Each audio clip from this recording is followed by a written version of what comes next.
Señoras y señores, queridas amigas y amigos,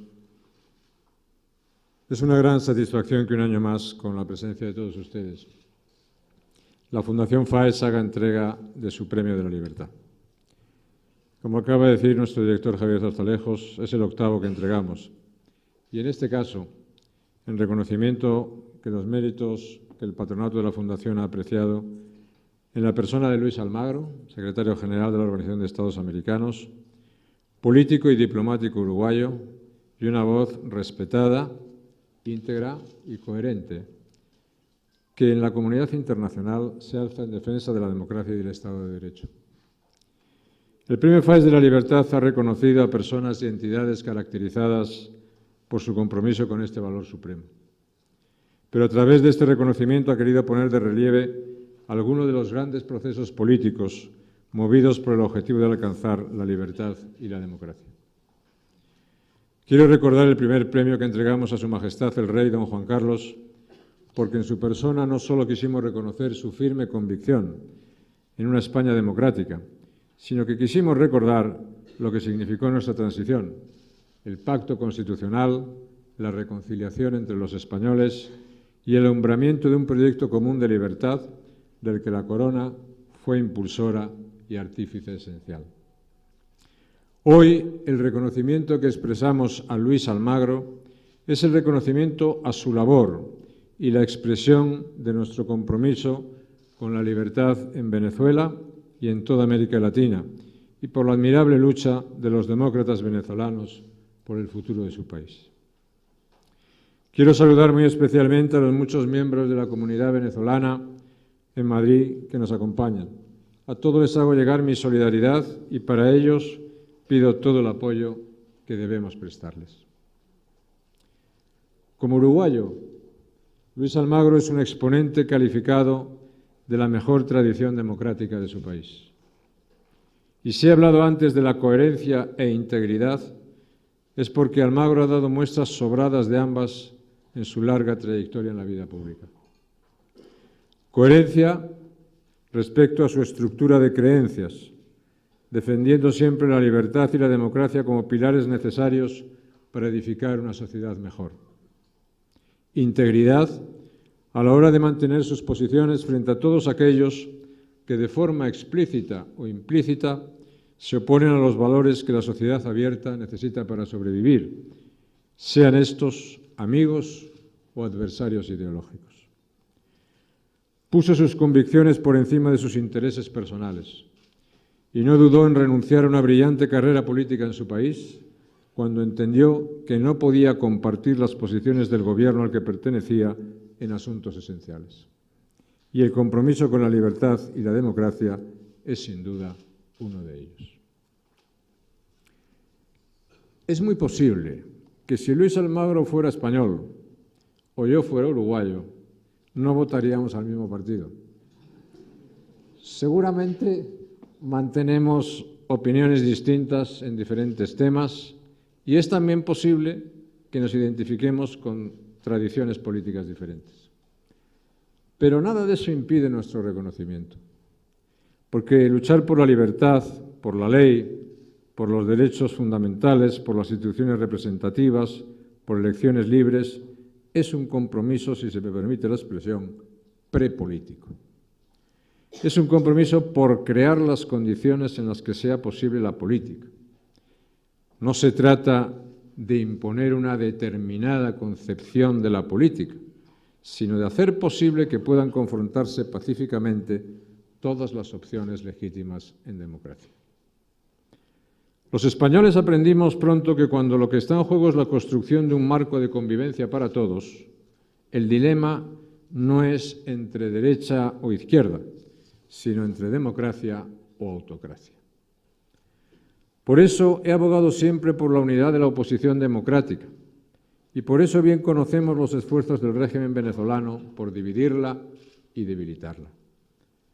A mi juicio, la unidad sigue siendo un imperativo indiscutible y la exigencia de elecciones libres una exigencia indeclinable e innegociable.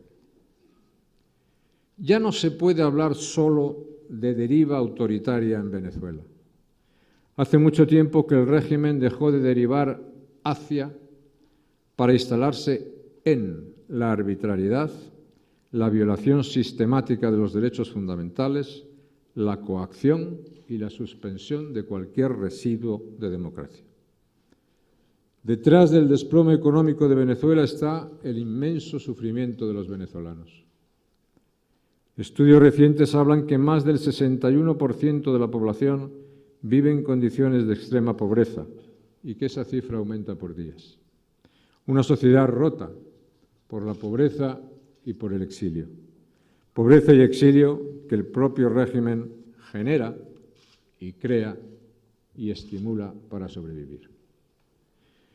Durante la década de los 90, Venezuela fue considerada como una de las mejores democracias en la región. Lo sorprendente es la velocidad a la cual se ha producido este proceso de degeneración.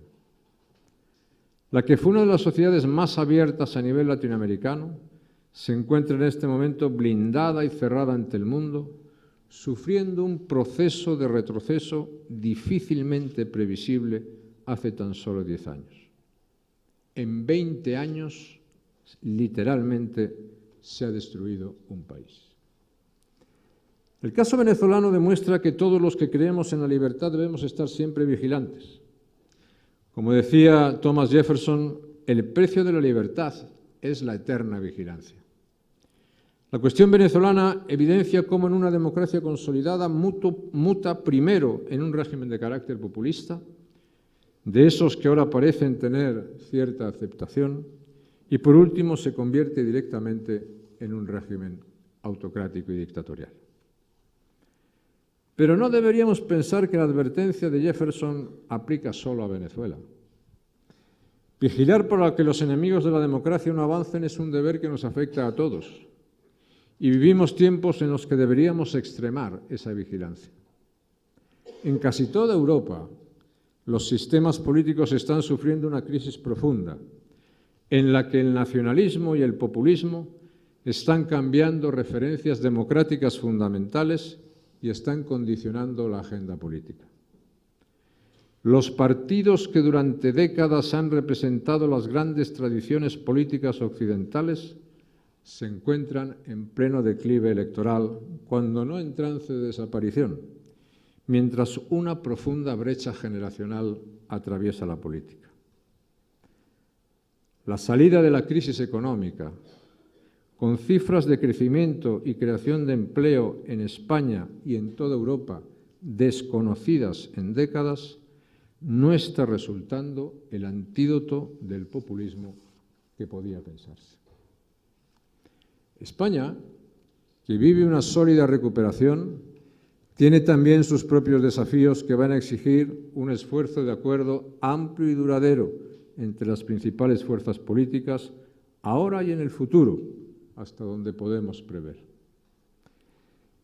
Ni las pensiones, ni la educación, ni la transición energética, ni el sistema fiscal, ni la estabilidad territorial se pueden afrontar solo con decisiones de corto plazo y con mayorías precarias. Nuestro sistema político tiene que ofrecer una prueba convincente a los ciudadanos de su madurez y de su eficacia, recuperando los mejores precedentes de acuerdo que se ha dado en 40 años de democracia. Sin duda, esa prueba es más exigente cuando persiste un intento secesionista y desestabilizador en Cataluña.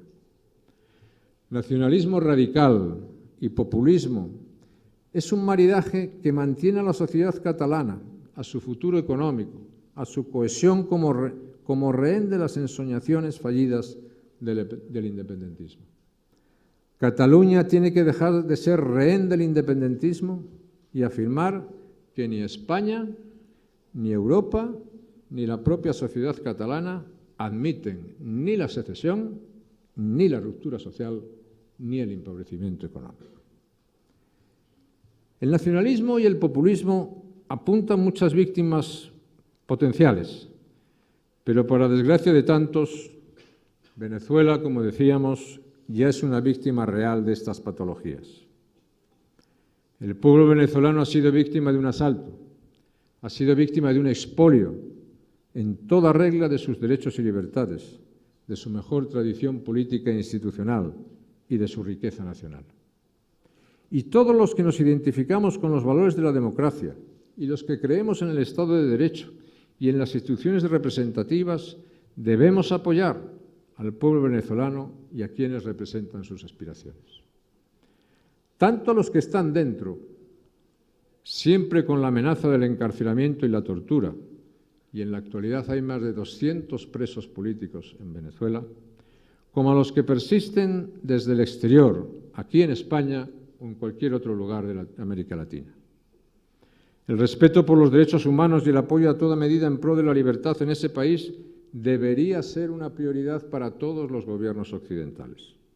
Y concretamente, debería ser uno de los puntos centrales que identifiquen la política exterior del Gobierno de España, apoyada en el consenso más amplio con las principales fuerzas políticas democráticas. También la prensa y la sociedad civil españolas tienen mucho que decir.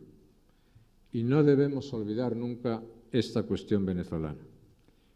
Debemos ayudar a que el hecho de que Venezuela siga siendo parte del debate público, porque ello ayuda a enfrentar la dictadura. Edmund Burke indicaba en el siglo XVIII que el mal triunfará si los hombres buenos no hacen nada. Y sinceramente creo que en la actualidad nos vemos en dicha tesitura. Venezuela es el más dramático de los casos, pero no es el único. Se vuelve a escuchar con frecuencia preocupante aquella terrible pregunta de Lenin: ¿libertad para qué? Oímos hablar con una naturalidad creciente de las democracias iliberales.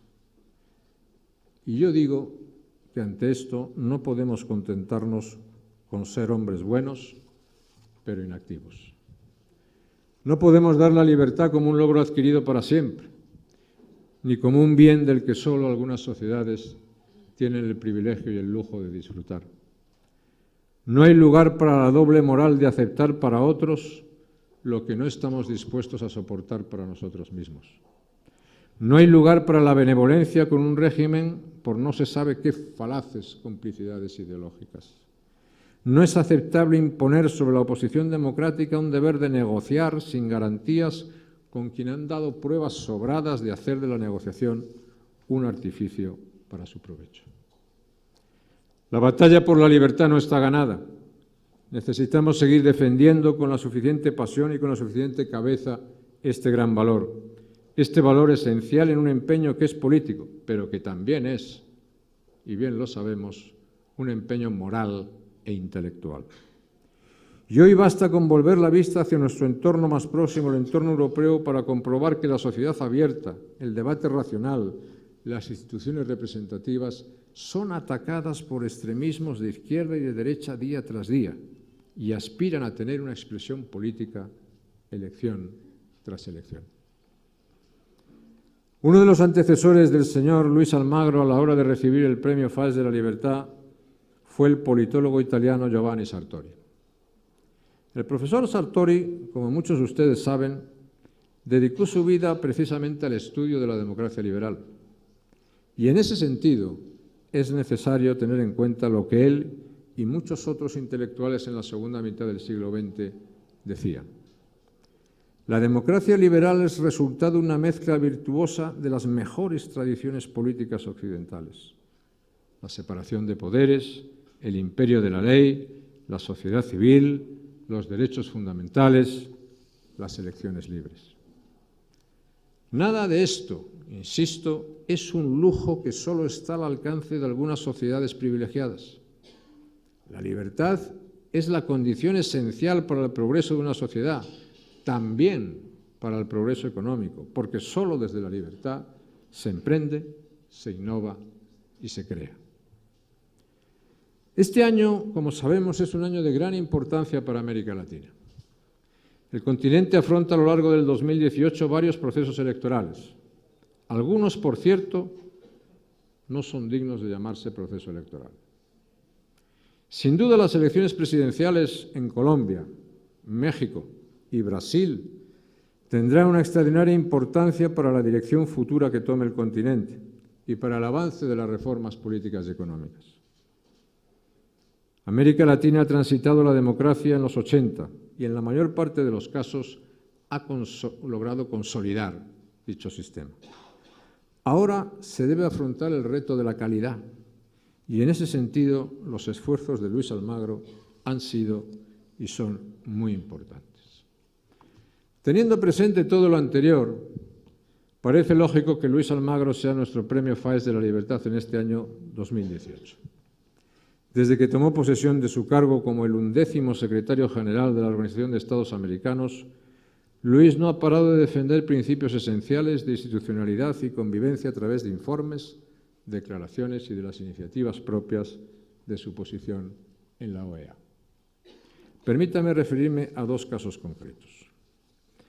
El primero es el informe que Luis Almagro presenta al Consejo Permanente de la OEA el 30 de mayo de 2016. Se trata de un documento impresionante, exhaustivo y fundamentado, que es un verdadero y dantesco expresión del descenso a los infiernos que se ha producido en Venezuela. El segundo caso tiene que ver con Cuba. Ya el año pasado a Luis Almagro se le concedió el premio Osvaldo Payá. Las autoridades cubanas le prohibieron la entrada en el país, como ha ocurrido este año también, cuando acudí a la entrega del mismo premio a la Iniciativa Democrática de España y América Latina, de la que soy parte, con los expresidentes Andrés Pastrana de Colombia y Tuto Quiroga de Bolivia, aquí presente. También en 2016 la Comisión Interamericana de Derechos Humanos había afirmado en su informe anual que la situación permanente y sistemática de vulneración de los derechos humanos de los cubanos durante décadas no ha variado sustancialmente. Hoy podríamos añadir que 2 años después ha empeorado. Y por si hubiera duda, el periódico oficial, y cito textualmente, sentenciaba, que Luis Almagro debe tener claro que ni la OEA, ni ninguno de sus funcionarios, ni por supuesto él mismo, serán jamás bienvenidos en la Cuba revolucionaria de Fidel. Pues bien, señoras y señores, ante esto y para finalizar mi intervención, yo solo puedo añadir, enhorabuena Luis, bien merecido este premio. Muchas gracias a todos por su presencia aquí esta tarde.